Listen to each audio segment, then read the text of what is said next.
राधा वल्लभ श्री हरिवंश। श्री हरिवंश महाराज जी। महाराज जी, जब से सृष्टि बनी है तब से हम जीव अपने कर्म के हिसाब से काल चक्र में घूमते हुए अलग अलग शरीर प्राप्त कर रहे हैं, और ऐसे हिसाब से हर युग में भी हम किसी ना किसी रूप में आए होंगे। महाराज जी, भगवान जी भी कितनी बार धरती पर आए होंगे, उस समय प्रभु भी होंगे, तो हमारा उद्धार क्यों नहीं हुआ? इसलिए नहीं हुआ कि हमने भगवान का आश्रय लेकर भगवान का चिंतन नहीं किया। और सब बातें तो पीछे की छोड़ो, अभी इसी समय भगवान हमारे हृदय में विराजमान है। सबके हृदय अछत अविकारी, पर सकल जीव जन जग दीन दुखारी। तहां वेद अस कारण राखा, भजन प्रभाव संत श्रुति वाखा। शास्त्र वेद पुराण सब संत जन कहते हैं कि सबके हृदय में निर्विकार परमात्मा विराजमान है, पर भजन किए बिना दुख से निवृत्ति नहीं हो सकती। जैसे दूध में घी विराजमान है, पर प्रक्रिया के बिना आप पूड़ी नहीं पका सकते कि दूध कढ़ाई में डाला पूड़ी ऐसे हमारी पक के आ गई, है उसी में घी, पर प्रक्रिया की जरूरत है। ऐसे ही परमात्मा आपके अंदर है, भजन क्रिया की जरूरत है। बिना भजन के परमात्मा के साथ होने पर भी भगवत प्राप्ति नहीं होगी। अर्जुन से भगवान क्या कह रहे, जरा ध्यान देकर सुनो। सामने अर्जुन है, कह रहे अनन्य चेता सततम यो माम स्मरति नित्यशः, तस्याहम सुलभा पार्थ नित्य युक्तस्य योगिना। हे अर्जुन, जो मेरा अनन्य चिंतन करता है मैं उसके लिए सुलभ हो जाता हूं। तुम इस अनन्य चिंतन मेरा करो। अनन्य चिंतयन्तो माम मन मनाव हो मद भक्तो माद्याजी माम नम। और सामने खड़े होने पर भी प्राप्त नहीं माना जा रहा। भगवान कह रहे मुझे तब प्राप्त करोगे जब मेरा अनन्य चिंतन करो। अंदर अनन्य चिंतन। तो भगवान के बहुत से अवतार हुए, भगवान की बहुत सी लीलाएं हुई, तो सृष्टि में हम भी किसी जीव जंतु के रूप में होंगे, लेकिन भगवान को भगवान नहीं माना, भगवान का भजन नहीं किया, आज तक कल्याण नहीं हुआ। आज अगर भगवान को भगवान मानकर भजन करना शुरू करें तो ये हृदय देश में ही हैं, यही हैं, सबसे नजदीक हैं। वह प्रकट कृपाला दीन दयाला, यही प्रकट हो जाएंगे भगवान। सबसे पहला साक्षात्कार यहाँ होता है। यहाँ भगवत भाव तप जिधर जित देखो तित श्याममयी है। तो हमारा जो कारण रहा भगवत प्राप्ति ना होने का, वो भजन ना करना। आज हमें अवसर मिला है कि हम उस कारण को जान पाए हैं। बारी मथे घृत होए बरु सिकता ते बरु तेल, और बिनु हरि भजन न भवतरी या सिद्धांत अपेल। भगवान के समीप रहने पर भी हम भगवदानंद की प्राप्ति बिना भजन के नहीं कर सकते। देखो, चीचड़ उन्हीं थन के समीप ही रहता है गाय के दूध के, पर वो खून पीता है, दूध नहीं पीता। वही है, बिल्कुल दूध है, भरा हुआ दूध है, पर वो दूध नहीं पी। दूध तो बछड़ा निकालेगा। भगवान सच्चिदानंद यही है, पर हम माया रूपी क्लेश पी रहे हैं, आनंद कहां प्राप्त कर रहे हैं।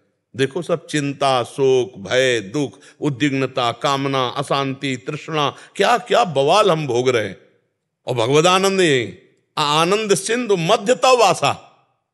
देखो हमारी स्थिति का है। कबीरदास जी महाराज कह रहे पानी में मीन पियासी मुझ सुन सुनी आवे हासी, आनंद सिंधु मध्य तव वासा। ईश्वर हंस जीव अविनाशी, चेतन अमल सहज सुख राशि। सहज सुख राशि बिना कारण सुख स्वरूप वो भटक रहा है भोगों में। तो ये अज्ञानता भजन से मिटेगी। भगवान का जितना हम चिंतन करेंगे, हम जितना भजन करेंगे, उतना ही हम माया मुक्त होंगे। इसमें किसी का आशीर्वाद नहीं काम करता, इसमें भजन काम करता है। हमारे ऊपर भगवान की अहेतुकी कृपा से मनुष्य शरीर मिला, भगवान की अहेतुकी कृपा से संत समागम मिला। अब मुझ भा भरोस हनुमंता, बिनु हरि कृपा मिले नहीं संता। अब अगर हम अब भजन न करेंगे तो भी कल्याण नहीं होगा। बड़े बड़े सिद्धों के पास रहने वालों ने जब उनकी आज्ञा नहीं पालन की, भजन नहीं किया, तो वो दुर्गति को प्राप्त हुए। बड़े बड़े सिद्धों को जहर दे दिया, उन्होंने प्रहार कर दिया लौकिक संपत्ति के लिए। तो इतने बड़े महापुरुष जो भगवदानंद में मगन है, उनके समीप रहकर भजन ना करने के कारण बुद्धि कुबुद्धि में बदली, और ऐसे ब्रह्म स्वरूप गुरुजनों को जहर दे दिया, प्रहार कर दिया। ऐसे बड़ी घटनाएं हम अपने भ्रमण करते रहे ना, तो शब्द। तो इसलिए निरंतर नाम जप ना होने के कारण हमारी दुर्गति हुई थी। अब इस जन्म में वो चूक नहीं होने देंगे, सतत भगवान का नाम सुमिरन करेंगे। और नाम जपने वाले के लिए पार होने का सवाल खत्म हो जाता है। नाम लेत भव सिंधु सुखाही, करहु विचार सुजन मन माही। सादर सुमिरन जे नर करहीं, गोपद यू भव सागर तरहीं। ये भव समुद्र, संसार समुद्र पार होने के लिए कैसा हो जाता है? जैसे गाय के बछड़े के खुर का जल पार करने में कितना लगता है, ऐसे जो निरंतर नाम जप करते रहते हैं उनके लिए संसार समुद्र सूख जाता है, या गाय के बछड़े के जैसा छोटा हो जाता है। उसे कोई पार करने में श्रम नहीं पड़ता।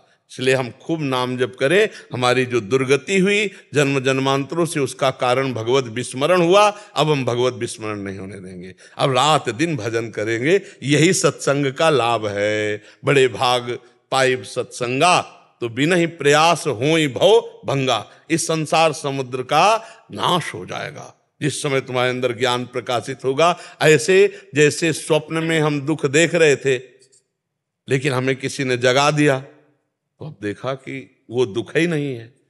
तो ये जो हम दुख भोग रहे हैं जन्म मरण का, ये अज्ञान में। जिस समय ज्ञान प्रकट हो जाएगा तो जे ही जाने जग जाए हेराई, जागे जथा स्वपन भ्रम जाई। जे भी ज्ञान हो, मैं जन्म जन्मांतरों से शरीर और शरीर आसक्ति में, भोगों में भटक रहा था, अब वो जग गया। जगा हुआ पुरुष कौन? जो निरंतर भजन में है और भोग विलासिता का त्याग कर चुका है, अधर्म युक्त भोगों का त्याग कर दिया है। तो अब ये जन्म जगा हुआ होना चाहिए। सुअर कुत्ता बन के न जाने कौन कौन सी योनियों में क्या क्या भोगते रहे। अब नहीं, अब लो नशानी, अब ना न सही हो। गोस्वामी जी बहुत जोर की बात कह रहे।